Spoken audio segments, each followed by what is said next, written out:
Do it again. What are you going to talk about today? I wanted to talk about the movie Joker, part of the Batman universe. Yeah. I was thinking that the movie isn't like what people think it is. I've been reading and hearing all this information, these posts and people talking about the movie like it's all the surface level stuff. It's like murder, mayhem. They're looking at the protest scenes and the misrule and chaos as if it were what they think of as anarchy. So they're mislabeling things, they're misdiagnosing things, and they're seeing the movie as a movie about a crazy man who ends up becoming a serial killer. Right. And I think it's the furthest thing from the truth. What is anarchy then? Well, anarchy is basically the absence of hierarchy. It's not anything to do with chaos and misrule. Sure, there's a revolutionary aspect to it that might involve violence and protest, but it's nothing like what they're depicting. Anarchy is about how people organize themselves, and I think that the protests of the Wall Street, what was that called? Occupy Wall Street is closer to what anarchy actually is, and not what was depicted in Joker. What about the billionaires? So, I think that this movie, it depicts Wayne, Thomas Wayne, the billionaire, who's the father to Bruce Wayne, who becomes Batman. I think he's he represents the billionaire class, basically. And he's probably even like the guy that ended up being mayor, Bloomberg. He's sort of like that kind of person. And his whole thing is he wants to save the city of Gotham from itself, and he basically, in his campaigning, he can't help but show his disdain for the people who live there. He's poor shaming. And he's, talking about all the reactionary things he's going to do, which are basically things that are good for the billionaires, but not good for the people of Gotham. So it shows us what's actually going on in our own world with the billionaires who are looking out for themselves. They're conducting business to help themselves, but not help the rest of us. They support initiatives and NGOs and nonprofits that actually hurt people in other countries and here. And ultimately, their whole agenda is to keep themselves wealthy while taking money away from us. And so I think that is depicted in the movie, but again, it's a metaphor. The whole movie is a big, giant metaphor for what's going on. What do you think about the violence in the movie? So the violence is, again, it's symbolism. It's not, to tell you the truth, it was less violent than a lot of movies that have come out before. Like anything from war movies to just regular movies. I mean, even fantasy sci-fi movies are more violent than this was. It depicted, I think, what people were reacting to is the depiction of murder. Outright murder and shooting somebody on camera and smothering somebody in a hospital and these kinds of acts and again, these are all symbols. They're metaphors for this man, Arthur. I forget his last name. I want to say Arthur Dent, but that's another story. Who eventually becomes Joker. And I don't think that the violence that's actually being depicted is even real to the movie storyline. I think that the violence that's being portrayed is going on in Arthur's head, and that he's becoming Joker. And by doing these acts, they're all in his head. He's not really perpetrating murder. He's not actually killing his mother. He's not killing 3 suits on a train. He's not killing a talk show host. I believe that these are actually things that are going on in his mind, and by doing those things, he's freeing himself of the oppression and the trauma that's been put on him over his entire life. Talk about the mother character. Yeah. Well, okay, so his mother, he lives with his mother. Okay, so again, they're depicting this kind of like sad sack. What do they call those people? Those dudes. Incels. Incels, right? So they're depicting him as like this incel. He lives with his mother, and he appears to be mentally ill or just cognitively dysfunctional, which I think is basically what it is. He has cognitive dysfunctionality more than anything. But the mother, he lives with her. They sleep in the same. Well, they don't sleep in the same bed, but they watch TV together and they do a lot of things together. He washes her, and he takes care of her like really well. But I think ultimately, this woman is a narcissist. She is an absolute narcissist, and as we go through the movie, we find out how much of a narcissist she really is. She's full of delusions. She's actually writing letters to Thomas Wayne because she believes that that Arthur is their love child, which is the furthest thing from the truth. He finds out that he was actually adopted. Thomas Wayne himself tells him that, but he doesn't believe him until he goes to the state hospital where his mother had been interned for a while, and actually steals the files and finds out that not only was he adopted, but that he was the victim of abuse at the hands of boyfriends of his mother, and that his mother was so narcissistic and so delusional that she did not even realize or think about her child. She thought that everything was fine. She thought it was fine that he was chained to a radiator and beat up. What is the protest situation like with the protesters? Okay, so the protesters, we were talking about this earlier, and like, I find those scenes very problematic, and like throughout the movie, you see this unrest fomenting and building up, and as even before Arthur starts transforming to becoming the Joker, you see every once in a while somebody walking by with a resist sign, right? And I thought that was really, it's like, okay, yeah, let's tip a hat to our, dislike of Trump. And also, there was also like a lot of like mentions of like the public's mistrust and dislike for the rich, right? And yet people are still paying attention to Thomas Wayne, right, running for mayor. So there's a real disconnect there. But then, as things start rolling and Joker commits the first act of violence by killing those guys on the train, a clown kills 3 guys on a train. The crowds start wearing clown masks or going to protests wearing clown makeup. So these people are actually protesting Thomas Wayne and his announcement to run for mayor. And there's other protests that are going on. But again, they feel like the kinds of protests that were going on after Trump was elected and that they were just manufactured. They were very light. And I think that this movie really has disdain for protest. It's saying that protest, you shouldn't really take it seriously because they have a bunch of people protesting as clowns. Clowns cannot be taken seriously.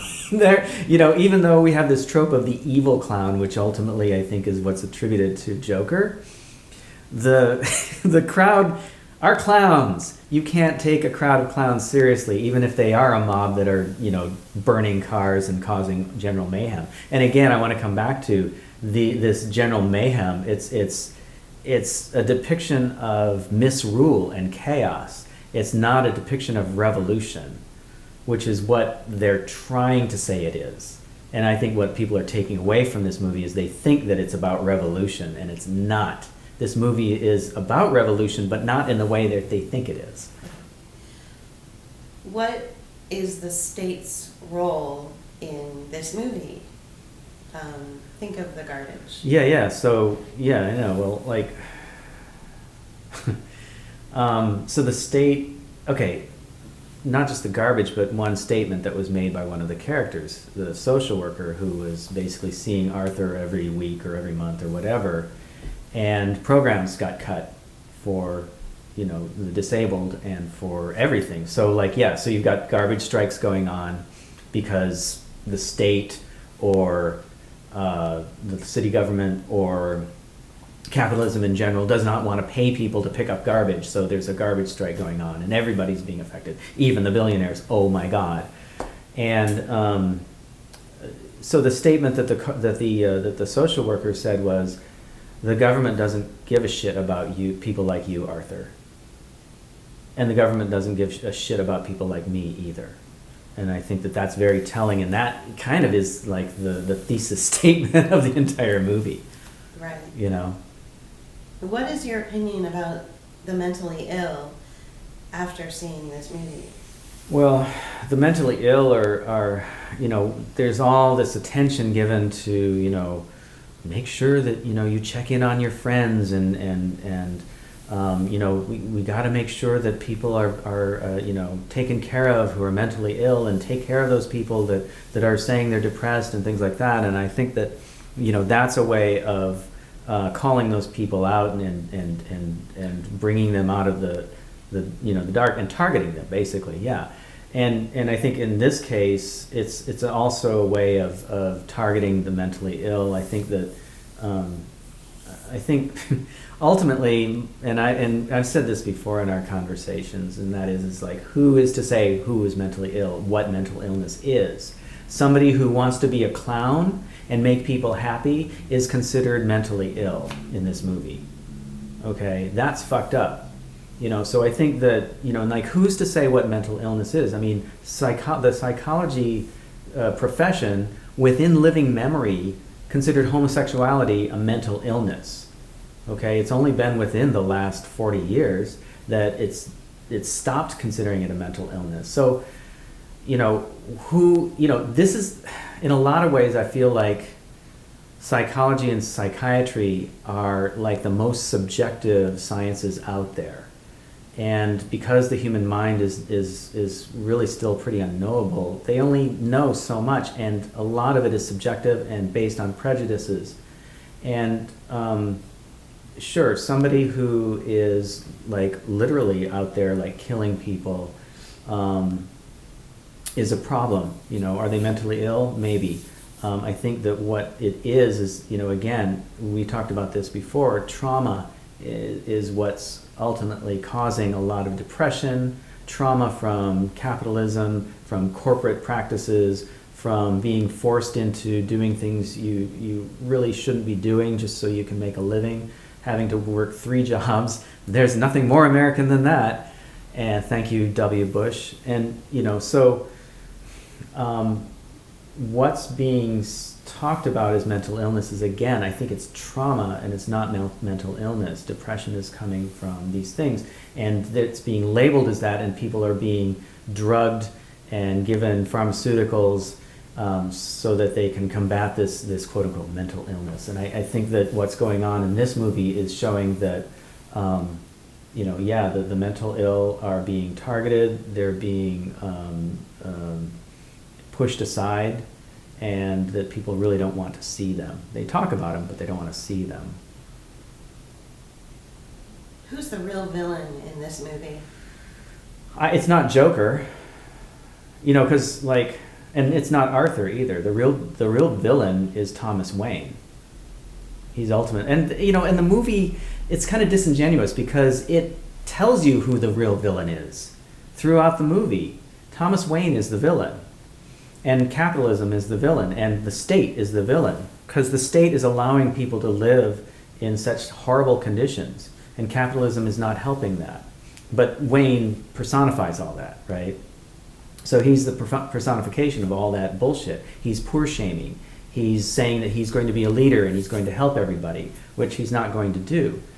And ultimately, you know, he is this of the billionaire class who thinks that they can do anything and go anywhere, which leads to his family's demise, right? So for some fucked up reason, he's going to some movie theater downtown with his family, and, you know, in the middle of all this chaos, you know, because the chaos had already started, right? So what the fuck is he doing in a movie theater downtown at night, and then not getting in a limo just outside the movie theater, but then walking down a dark alley? So, you know, it's this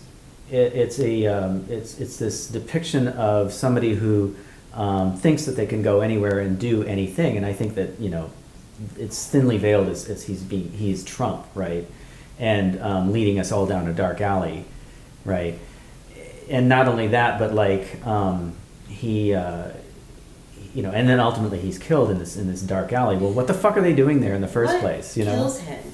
Well, okay, so that's the other thing is the legend of the origin story of Batman is also the origin story of Joker. Is that Joker kills Thomas Wayne and Bruce's mom, right? I don't remember her name, but whatever, it doesn't matter. But in this movie, Joker didn't kill the Waynes. Joker was somewhere else completely. Joker was finally free of his trauma and his oppression as a scapegoat. He was a fully actualized person, right? And he was beat up and injured, but he was dancing on the hood of a car, and he was being lifted up by people for doing that. So he's being celebrated for his survival and his final step in his hero's journey, if you will, right? And so he was somewhere else completely. And they showed in this movie that some random person from the chaos killed the Waynes. And I think that that's a metaphor too, but we can talk about that. What did that random person look like in the movie? Well, okay, so that's, yeah. So they had a clown mask, right? I think they blamed Joker because the guy was wearing a clown mask. And again, people are looking at like, oh, well, Joker caused all that misrule and that chaos. But he didn't. And again, if you look at it from the standpoint of this is all in his mind, if you dream about things, you're not going to be the person who like the Waynes had nothing to do with him. So why would he, like, in his mind, kill them? He didn't need to, because he had already come to his own rescue. He had already become who he needed to be. He became a clown who liked to dance and make people happy. Right. He was a creative individual.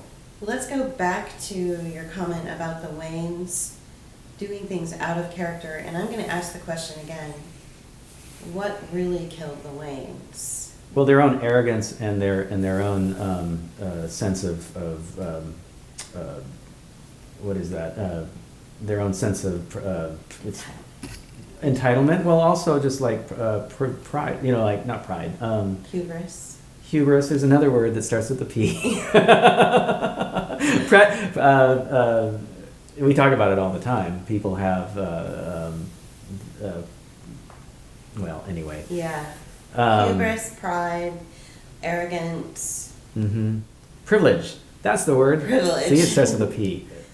But so yeah, it was their own arrogance, and it's like, and again, they're thinly veiled as like Trump, right, doing that, and his arrogance and his craziness and shit like that.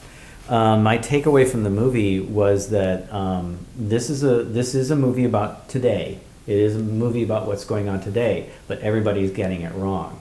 It's not about a dystopian society caused by protest and chaos. It's a dystopian society that's going to be caused by the billionaires ruling over us and taking away what is great about life and about everything. They're taking away our freedoms. They're taking away our money. They're basically looking to enslave us through their acts, and they want to return to a period of time that is basically, we're the serfs and they're the lords, right? And so that's my takeaway, that's the real message of the movie, even though they may not have even thought that was the message.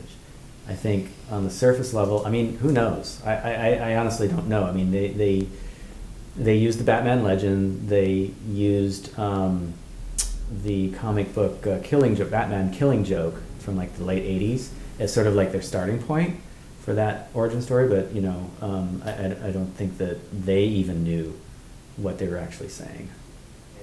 It's about the billionaires, and also about a lot of things that are going on in our society where people have this sense of entitlement and privilege, and who don't see how other people are living because they're so wrapped up in their own shit So that's another aspect to the movie that I kind of took away from. But that's something we see every day.